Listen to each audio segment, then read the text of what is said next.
Kalau jasad kita ini Pak, mohon maaf Bu, jasad kita balik ke tanah. Betul? Bu, jasad kita balik ke tanah Pak. Jasad kita balik mana Pak? Ke tanah. Nggak usah kau merasa dirimu hebat, jasad kita balik ke tanah. Tapi selama ini kita yang kita sibukkan pagi, siang, petang, malam, pagi, siang, petang, malam, pagi, siang, petang, malam, pagi, siang, petang, malam. Ya kita cari uang, kerja pontang-panting. Begitu kau dapat uang, kau beli baju yang terbaik, kau beli rumah yang terbaik, kau beli kendaraan yang terbaik, kau beli perhiasan yang terbaik, kau kasih makan anakmu yang paling bergizi. Bukan hanya makan yang bergizi, sekolah pun dapat MBG. Biar tahu aja dulu. Udah dapat MBG belum? Udah kan? Coba kurang bergizi apa lagi uang kita. Bayangkan itu Bapak Ibu yang dimuliakan Allah. Tapi kita kadang sibuk dengan fisik kita, tapi kau tidak mempersiapkan jasa diahmu imanmu kepada Tuhanmu. Maka Isra Mi'raj ini diperingati untuk apa? Mengembalikan semangat iman kita kembali kepada Tuhan. Gitu. Bu, tolonglah Bu. Gak usah kalah kali kau bangga dengan harta kita. Kalau kau punya uang umroh, Bu, kalau punya uang materi umroh. Kadang-kadang kita mohon maaf Pak, karena supaya kita kaya, politnya juga kita polit. Tahu polit? Manipol. Apa itu manipol? Mandai polit itu. Yang politan kan lewangi. Apa kata orang kampung itu? Ustaz, kenapa? Jangankan diminta Ustaz. Ustaz kan diminta sama Ustaz. Saking parahnya itu politnya itu. Bu, boleh kau kredit kereta, boleh kau kredit mobil, boleh kau KPR rumah, boleh kau perhiasan banyak. Tapi ingat, kau mati, bawa itu enggak. Nanti kalau ibu mati, yang nikmati apa? Bini muda Bu. Biar tahu aja Ibu. Kadang-kadang kita nyicil kereta, kita nyicil sepeda motor, beli MW turbo. Kadang-kadang kita pala-palai makan secukupnya. Lauk biasa saja, begitu kredit kereta lunas Bu, mati loh Bu. Mohon maaf, yang nikmati bini muda. Begitu nanti mohon maaf Bu, mohon maaf. Begitu dia ibu sudah meninggal, dikuburkan. Kemudian apa? Suamimu jalan-jalan dengan bini mudanya naik kereta sore-sore, yuk lah jalan-jalan, ayo naik kereta itu ibu didirikan itu. Begitu naik kereta dipeluk suami ibu, yuk bang jalan-jalan kemana? Rantau bang. Oh, begitu rantau lewat maka kuburan ibu. Mana kuburan istri bang dulu pakai kaki itunya? Itu dia katanya. Sakit hati gitu. Maka itu Bu, kalau kita punya uang, wakafkanlah uang kita di jalan Allah. Tadi udah dipanggil sama BKR, Pak, sudah Pak Presiden. Butuh berapa? Kata boleh itu. 30.000 dapat duit berapa tadi sudah? Makanya hitungnya, ini kan mau tugas tadi. Hitunglah dulu. Tolong Bu, jangan kau terkaya, kau cantik rumahmu, ini masjid. Butuh bantuan kita. Pakai blok itu yang jelas. Mohon maaf, kita kadang-kadang polis kali kita. Bu, ibu pernah melahirkan kan? Bisa menanya lah. Kalau ibu pernah melahirkan, usah tanya pasti ibu tahu jawabnya. Kenapa laki ibu lagi baju? Bingung kan? Orang ngaji. Terus lagi baginya. Bu, ini macam nggak pernah minum minuman lain budemonnya. Ibu pernah melahirkan? Kalau anak bayi lahir itu tangannya menggenggam atau terbuka? Menggenggam Pak. Tandanya apa? Kita lahir di dunia ini semua manusia serakah Pak. Mohon maaf Pak. Semua kita hidup di dunia ini mau kita genggam Pak. Mau kita genggam. Tapi begitu kau mati, coba tengok ada nggak orang yang mati tangannya genggam? Semua terbuka. Saya mohon maaf Pak Lubis, kita coba Pak Lurah dan Pak Ketua Bidang dari Ibu Bapak Pak. Saya ngurusi orang tua saya setruk Pak. Ayah saya Pak, waktu setruk tangannya gini. Begitu menjelang ajalnya, alhamdulillah dia di pangkuan saya. Sakaratul mautnya di pangkuan saya Pak. Padahal tangannya selama ini begini, begitu sakratul maut tangannya begini. Itu yang saya lihat Pak. Yang tangannya kaku begitu sakratul maut balik dia Pak. Gak ada lagi begini. Tandanya apa? Orang yang begitu wafat kayak manapun keadaan pasti akan kembali Pak. Tandanya apa? Udah gak ada lagi mau dipegang. Tak ada lagi mau ia pegang dunia. Tandanya apa? Disitulah kita berserah diri kepada Tuhan. Bu, ibu kalau makan, dari makan sama minum, langsung pakai mulut atau dari tangan ke mulut ini? Hah? Dari tangan ke mulut. Bapak-bapak tadi minum kopi pun dari tangan ke mulut, nggak ada yang langsung dari mulutnya nih, nggak ada. Yang dari mulut langsung makan minum itu biasanya bangsa apa? Binatang. Coba kita tengok ayam itu. Ayam, kalau bahasa orang Mandailing kok nggak salah manuk. Betul? Betul Bu? Tengok tuh manuk tuh, ayam itu. Kalau dia makan, coba Pak, pakai kakinya gini cekernya atau pakai paruhnya? Pakai mulutnya. Tak pernah kita lihat ayam itu makan dari kakinya ke mulutnya, nggak ada. Semua binatang makan dari mulutnya langsung Pak. Dari mulutnya langsung. Hanya satu binatang yang makan dari tangan ke mulut, mirip kayak manusia. Itu apa namanya? Apa namanya Pak? Monyet. Maka kata orang monyet mirip kayak manusia, sama kayak kelakuan. Semua binatang kalau makan habis dia kenyang Pak Bu, mohon maaf dia balik kandang. Tengok di cecak ini. Cecak ini kalau udah kenyang Pak Bu, nggak ada napasnya lah cecak ini. Ada lagi napas cecak ini. Kenapa udah kenyang nih? Balik ya. Ayam kalau kalian tengok nanti manuk itu makan banyak beras di situ, dimakan itu beras, top, udah temboloknya kenyang. Pernah nggak nampak ayam itu banyak sisa makanan bawa plastik kresek botol? Kok nggak ada yang jawab nih? Pernah nggak kenapa ayam begitu banyak nasi, banyak beras makan kenyang? Apa katanya? Ada plastik kresek ya? Ada aja botol tuh gak ke kandang, ada nggak pernah yang kayak gitu? Binatang itu kalau kenyang balik Pak. Persoalan besok ada tidak badannya nanti. Ular, binatang yang lain kalau kenyang balik Pak. Kambing, lembu kalau udah kenyang banyak pun rumput, dia nggak ada berpikir kayak mana dia besok mau makan lagi. Nggak pernah kita tengok lembu itu begitu kenyang banyaknya rumput, dia nyari boni sama hari itu ada jauh untuk kandang nggak ada.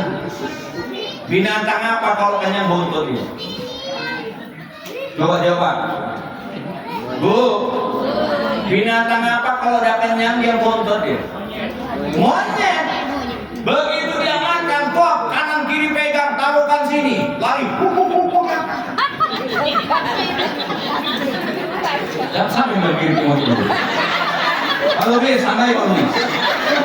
Kalau jauh aku dari mana dia saya mohon Bapak Ibu yang dimuliakan oleh Allah. Sama kayak manusia dapat gaji korupsi. Sama kayak manusia begitu irit udah dapatnya lontong satu-satu. Enak lontongnya mati ya, alhamdulillah. Kalau beli bontot lama ada kayak gini. Ini semua udah dapat kue nih. Nanti berlebih. Tengok sampai nanti ngambil botol. Tengok nanti. Berarti kalau ada yang pulang dari sini bawa lebihan makanan, miriplah kayak monyet. Aku nggak tahu jawab manggil dia. Iya. Tapi ini mohon maaf Bu, Pak Ketua, mohon maaf. Alubis mohon maaf. Kalau Ustadz biasanya nggak gitu, biasanya dibontokin. Beda.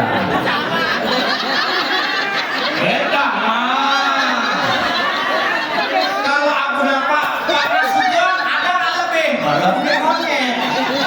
Ini panas sujon yang dari apa? Mana mobil Ustadz? Dibuka lagi dulu. Nah Ustadz, itu jalan nanti pulang ke Medan. Itu namanya dibontokin. Beda lah. Ini gitu.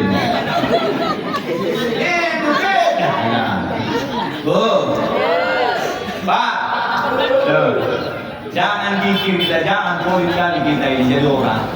gitu loh. Sedekahkan hartamu. Insya Allah hartamu akan menyelamatkan putra nanti di akhirat. Amin. Amin. Nanti ketua BKM halu-halu, ketua panitia halu-halu, Pak Lubis halu-halu, ketua panitia dan kita nih halu-halu, tolong diselesaikan ya. Kalau bisa sebelum Idul Fitri sudah selesai. Ramadan gas terus. Paham kira-kira Bu? Cuma sawit harganya 3.000 lebih. Masa itu nggak selesai? Yang punya sawit kan nengok-nengok sawit orang kan dapat rezeki juga, nengok-nengok. Bu, Pak, tuh makna daripada perjalanan sholat kita Bapak Ibu yang dimuliakan oleh Allah. Maka gini, mohon maaf Pak, ini saya sampaikan kepada Bapak-bapak, ini saya merinding. Kakek saya dulu, kakek saya kebetulan kampung saya itu Pak di daerah Langkat Bapak Ibu. Langkat, tahu Langkat? Langkat, Kabupaten Langkat. Kampung saya itu Pak.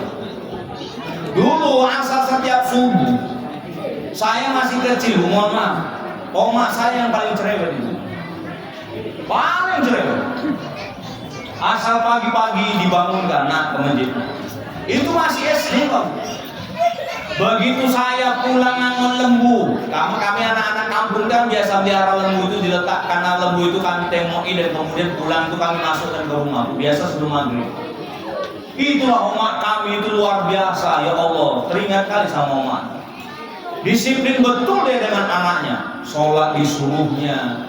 Kemudian apa lagi? Baca Quran disuruhnya. Apa kata umat? Nah, apa umat? Jangan lupa kau ngaji. Mama tidak akan bangga denganmu suatu saat kau jadi presiden, suatu saat kau jadi menteri, suatu saat kau kaya kalau kau tak pandai ngaji dan tak bisa mensolatkan umat. Itulah cakap umat. Ngaji kau nak. Itulah habis pulang ngangon lembu saya ngaji. Maghrib ngaji. Di sini ada dengan maghrib ngaji Pak Luis. Ada. Teruskan Bu. Jangan anak-anakmu biarkan Bu. Sekarang pengaruh ini ngeri luar biasa. Pengaruh apa namanya? Game online, HP, TikTok, YouTube. Ini luar biasa. Tantangan kita, anak kita ke depan. Jangan kau merasa bangga anakku suatu saat menjadi orang yang kaya tapi dia tidak bisa mensolatkan. Mohon. Tadi ketika itulah omak saya menyuruh saya ngaji, ngaji. Jangan kau kayak wakmin. Aku tanya, mama selama saya lihat wakmin itu siapa rupanya wakmin itu mah? Mana pakai mama? Ya enggak lah katanya. Rupanya Pak, mohon maaf. Si Mini kata mak ngajinya dulu.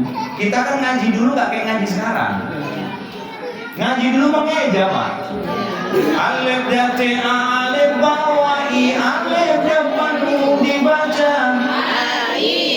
Kata gitu kan Bu? Iya. Beda dengan ngajian anak sekarang. Kalau kita dulu ngajian aja. Bayang tidak terbaik.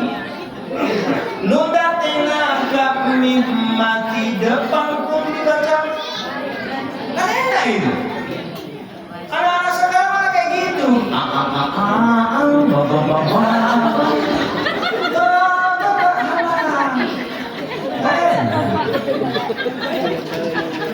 Serius, enak. Pas sekali goyangnya. Juga tahu. Dulu bisnis. Disitulah saya mohon maaf. Rupanya si Mini ngajinya cuma tamat alif dati alif bawah alif depan itu tak tamat sampai Quran. Akhirnya dia kerja di PTPN dulu, perkebunan di tempat kami itu PTPN 2 dulu Pak. Kebun. Di tempat kami itu mohon maaf Pak, sawit itu macam kayak gini lah, mirip-mirip kan gini lah. Cuman di sana di pinggir jalan itu, di tengah kuburan itu, di tengah persawitan itu ada kuburan di kampung kami, nah kuburan Bagambreng namanya. Kuburan apa namanya? Bagambreng. Tahun-tahun 60, 70 antri Pak. Begitu lewat, kalau nggak naik kereta, naik mobil nggak klekson 3 kali mogok Pak. Itu lagi sama aku. Dibilang taksi ini. Jadi dia jadi supirnya asisten kepala di kebun itu Pak. Tiap malam dia ngantarkan askernya pulang, dia lewat kuburan Bagambreng. Jam 2 malam lewat, dia lupa dia klekson karena ngantuknya. Berhenti mobil itu mogok. Berhenti mogok Pak Bu. Turun aja dari mobilnya, mobil jeep, dulu kan mobil jeep, perkebunan, tap itu Pak. Begitu turun, dibukanya mesin, aman, tiba-tiba ada perempuan nenggur, pakai baju putih kayak gini lah, nenggur, lagi ngapain Pak? Ini mobil mogok, dia putar aja, jam 2 ada pula perempuan nenggur, dia tengok bawah, tak nyangkut tanah ini bajunya. Dia tengok belakang, ini kok ya Pak? Tengok muka tak rata Pak. Kan jelas dong namanya. Kuntilanak sundel bolong. Dia teringat apa kata gurunya, Min, kamu di mana-mana kalau jumpa hantu, baca Quran, lah untuk hantu itu. Dibacanya Quran. Pas ngaji dulu. Alif dan Ti'an. Alif bawai. Itu lah yang dapat. Alif depanmu. Kuntilanak ngampus bau. Enggak, itu malu sekali. Akibat itu. Tempat yang terjadi, mohon maaf, ketika saya dulu pertama kali jadi ustaz, sama saya dari Sumatera Utara, jadi ustaz. Pulang saya waktu pas khutbah Jumat, turun dari saya khutbah Jumat, bahkan ada jenazah yang mau disolatkan. Jenazah itu kebetulan nama Oma. Di daerah Makmur, Pasar 7 Tembung, kalau Bapak pernah ke Tembung, Pasar 7 Tembung, itu ada jalan Makmur Pak, tak sebutkan begitu. Begitu siap sholat, saya suruh, mana itu jenazah mau disolatkan tuh, masuk, yang meninggal kebetulan nenek, ibu-ibu lah. Begitu sudah masuk ke masjid, saya tanya, mana anaknya? Kami Ustaz 4 orang anak laki-laki, 1 perempuan, 1 imam dari klan, majulah 1 lah, debat jenazah mamanya. Kalau perempuan kan biasa sholatkannya di pas di sini. Kalau laki-laki di kepala itu pun nggak tahu. Itu gue suruh geser sini pas di perut. Oh ya Ustaz. Begitu siap maka apa yang terjadi Pak? Hampir 1 menit tak dimulai. Saya tegur dia, Pak. Ya Ustaz, mulai udah lama nih. Perang udah nunggu. Ya. 1 menit pas waktu itu Pak. Tak dimulainya kawan sebelah ngomong sama saya, Ustaz. Kebetulan orang Jawa, ada orang Jawa nih? Ada orang Jawa, dia ngomong, Ustaz, apa? Orang yang sembahyang Ustaz katanya. Gak bisa sholat dia Pak. Omaknya yang meninggal, anaknya 41 pun tak bisa mensolatkan. Top dalam hatiku, inilah cakap emakku beberapa tahun yang lalu.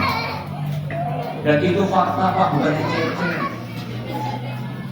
Jangan bangga kau punya harta. Jangan bangga anakmu jadi pejabat. Jangan bangga anakmu jadi orang hebat. Kalau kau nanti mati tak bisa disolatkan anakmu, kau orang paling miskin di dunia ini.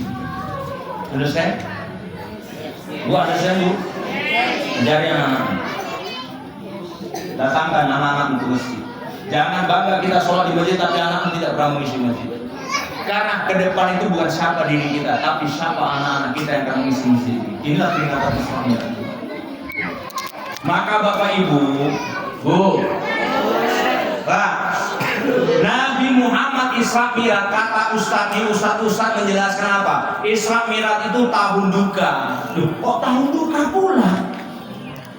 Kenapa disebut tahun duka? Karena wafatnya istrinya Khadijah, wafatnya pamannya Abu Thalib.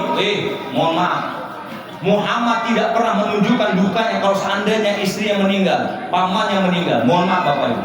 Karena Muhammad pernah sedih dan pernah berduka lebih parah daripada itu. Siapa? Wafat bapaknya, dia masih di dalam kandungan ibunya. Wafat omaknya di usia 6 tahun, dia sudah yatim dan piatu. Wafat kakeknya di usia 12 tahun yang butuh kasih sayang seorang kakek, tapi sudah meninggal dunia. Kurang sedih apa lagi Muhammad? Tapi Muhammad tidak pernah menunjukkan kesedihan kepada orang lain. Tak pernah cerita dia kesedihan orang lain. Dia selalu menunjukkan keceriaannya. Yang dia sedihkan dukanya itu karena umatnya ketika itu dipertaruhkan imannya Bapak Ibu. Jadi kita ini Pak, mohon maaf ya Bu, saya mohon maaf. Boleh saya minta maaf?